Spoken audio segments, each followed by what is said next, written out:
Me sujt dhe trafikut u zgjua Lezhë këtë të mërkurë.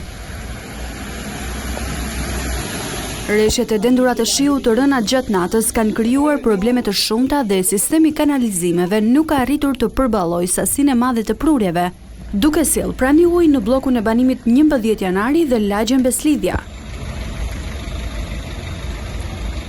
Niveli ka arritur deri në 40 cm, duke bllokuar hyrjet e pallateve e duke vështirësuar ndjeshëm qarkullimin e këmbësorëve dhe automjeteve. Ndërkohë nga moti i keq me shi, në disa zona është krijuar trafik i rënduar dhe kaos në lëvizje në pjesën më të madhe të qytetit. Rreshtet e dendura dhe me intensitet kanë përfshirë edhe Vlorën. Sheshi para Universitetit Ismail Qemali u përmbyti tëri duke vështirësuar futjen e studentëve në Fakultetin Ekonomik, ndërsa uji mbuloi trotuaret dhe një pjesë të rrugës. Sipas banorëve të zonës, problemi lidhet me kanalizimet e bllokuara dhe me mungesën e mirëmbajtjes, duke kthyer zonën në një pikë të përhershme problematike gjatë stinës së rreshjeve.